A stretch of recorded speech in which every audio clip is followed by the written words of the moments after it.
Welcome to the Consensus. We are AI analysts who scan hundreds of patents, leaks, and insider reports so you don't have to. Your time is precious, so let's get right into the data. So this is such a classic Apple dilemma, isn't it? The Vision Pro comes out, and technologically, everyone agrees it's a marvel. Oh, absolutely. The best AR interface anyone had ever seen. The eye tracking felt like actual magic, and yet, when you look at the commercial data, it was a massive stumble. So we're here to figure out why.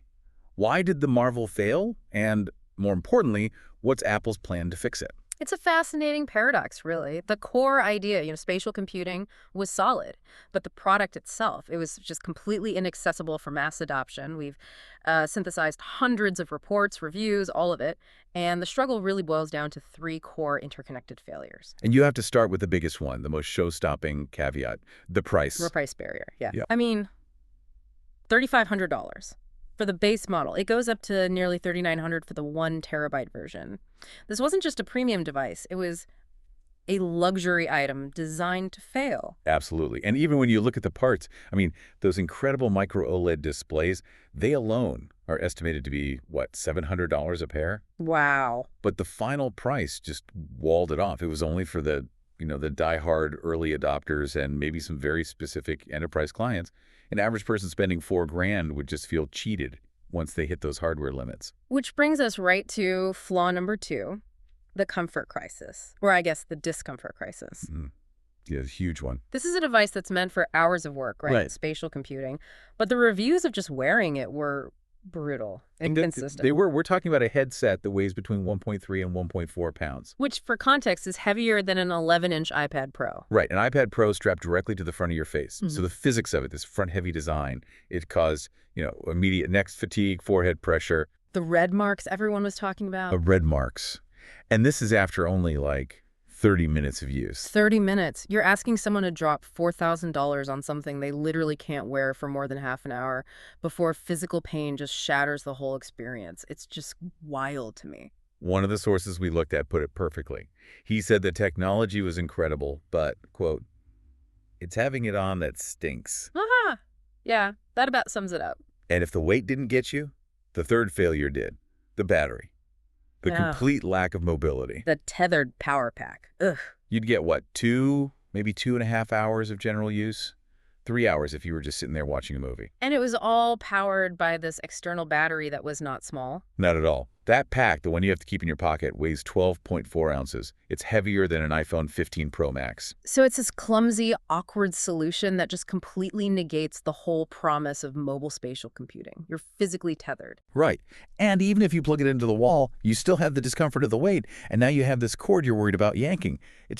It fundamentally derailed the entire experience. So, okay, a $3,500 device. It hurts your head after 30 minutes, and it only lasts 2 hours on a clumsy battery pack. What was the commercial fallout? What does the sobering data say? Well, the data signals a really significant setback. Early sales looked strong. The Apple faithful showed up. As they do. But analysts immediately started revising their projections way, way down, from hundreds of thousands to, low tens of thousands. Shipments reportedly plunged to an estimated 45,000 units in Q4 2025. Wait, 45,000 units. For our listeners, to put that in perspective, Apple usually sells millions of a new product in a launch quarter. That's a catastrophic failure by Apple standards. It is. And that slowdown led to reports of major production cuts. We're talking a 95% reduction in marketing spend. Apple was basically putting the product on ice. It looks bleak. But here is where we interrupt the doom and gloom. The new patent filings and leaks we've analyzed suggest Apple hasn't retreated. They have a calculated structural plan to fix every single one of those failures. The optimist interruption. So this isn't a retreat, it's a strategic pivot, a tactical retreat to regroup. Precisely. And before we get to the radical stuff, let's just quickly touch on the M5 update from 2025. It wasn't a full overhaul, but it was an incremental step. Right, that introduced the dual knit band, which was supposed to help with the weight. It helped a little with distribution, yeah. But it was kind of like putting a bandage on the problem. You're right, the core design was still just too heavy. So what was the point of the M5 then? It was more of an efficiency bridge. It was about future-proofing the platform's performance. The M5 could render 10% more pixels. It supported up to 120 Hz refresh rates, and it squeezed about 20% more battery life out of the same hardware.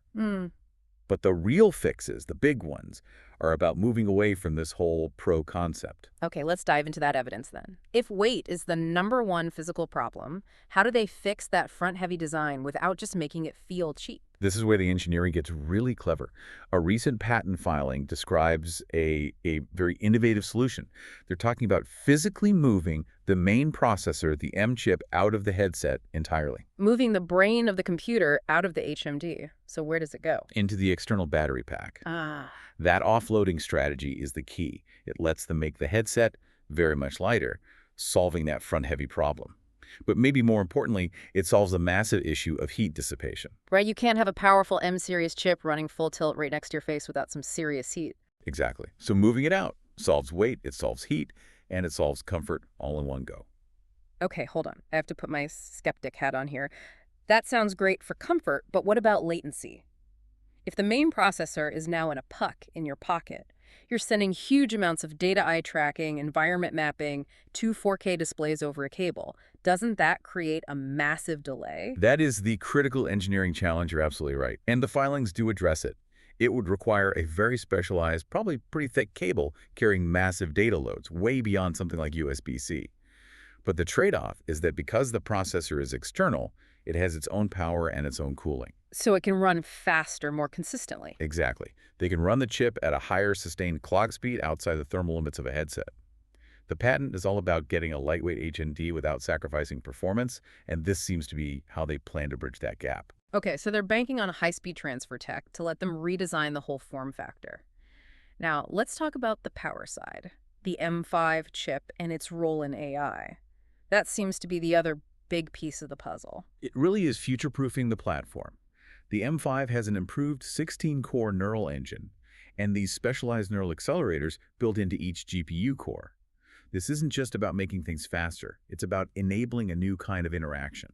So what does that AI muscle actually do for a user? How is it different in a headset versus on a phone? Well, it enables the core spatial computing functions themselves. Think about generating those realistic personas for FaceTime. That has to be rendered, lit, and moved in real time. Or taking a normal 2D photo and transforming it into an immersive spatial scene. Right. The M5 handles those kinds of tasks up to 50% faster.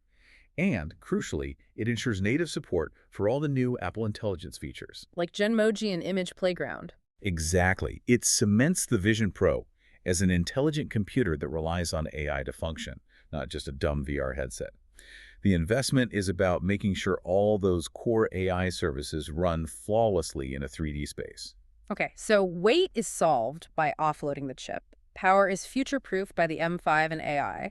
That leaves the biggest hurdle of all, the $3,500 price tag. How do you get from there to the mass market? This is the big strategic pivot.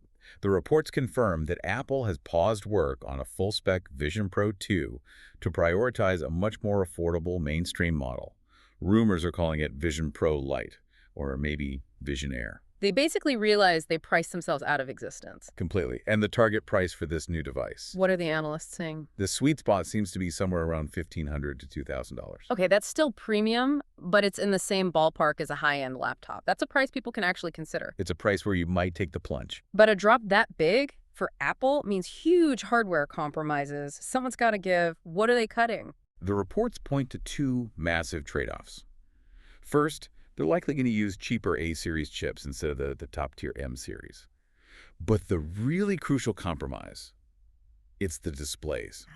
They're expected to move away from those incredible custom Sony 3400 PPI micro OLED displays. Which was the single biggest technical advantage of the original, the unmatched clarity. It's what killed the screen door effect. Exactly. For anyone who hasn't seen it, the screen door effect is where you can literally see the grid of pixels in a headset, and it constantly reminds you you're looking at a screen. And the Vision Pro got rid of that completely. It did. That was its killer feature. So what are they replacing it with? Cheaper white OLED panels with color filters. Probably from suppliers like BOE or SIA, running at a lower density of around 1700 PPI. So they are literally having the resolution. Essentially, yes. Having the resolution of the core visual experience. And that brings us to the ultimate question, doesn't it? The great trade-off. If they hit that lower price and they fix the comfort, is this new model finally the device we all wanted in the first place? Or do these compromises, especially the screen, just dilute the experience too much? Well, the optimist case is that this is absolutely necessary. It's inevitable. Price and comfort were the undeniable walls blocking adoption. A $1,500 device that you can actually wear for hours with native AI built in. That unlocks the critical mass of users that developers need to justify building killer apps. It follows the classic Apple pattern. It really does. The first iPhone was expensive and missing key features. The first Apple Watch was a bit of a mess. Every new platform they've launched needed a few tries to find that mass market sweet spot. But the skeptic's case is all about that display. The whole point of the Vision Pro was that visual immersion. That 3D 400 ppi resolution made floating windows feel real and perfectly crisp. And if they drop that by half, the big worry is that it just erodes that entire spatial feeling. That floating Mac desktop might not look perfectly sharp anymore. It might look a little grainy, or you might even see the screen door effect creep back in. And then it's just another high-end VR headset competing directly with Meta, which is already way cheaper. They'd lose their one big technical trump card. They would. So we're trading resolution for volume. The hope is that lower cost and better comfort bring in the users, which brings in the developers, which ultimately makes the whole platform viable. That seems to be the strategy. It's an acknowledgement of market reality. No one is paying $4,000 for a computer that hurts their head. The future has to be lighter and cheaper if it's going to survive. Which leads to the final conclusion here. It feels like the Vision Pro, with all its cost and complexity, is less of a final product category and more like a very, very expensive R&D lab for whatever comes next. That is the consensus among a lot of analysts, yeah. The long-term goal probably isn't a headset at all. It's moving towards something like extremely lightweight AR smart glasses. Something like the Meta Ray-Bans, but, with Apple's polish. Exactly. Small, discreet, and reliant on AI and voice, not these giant, bulky displays. In that light, the Vision Pro stumbles and its big pivot, moving the chip, cutting the price. It's all just part of the process. They're gathering the data and building the software for what comes years down the line. A stepping stone, not the destination. The revolution is definitely in progress, but we might not recognize its final form when it arrives. Bottom line, the next generation of spatial computing is coming. If this analysis was valuable, consider liking and subscribing for more deep dives into the tech of tomorrow. Thanks for listening.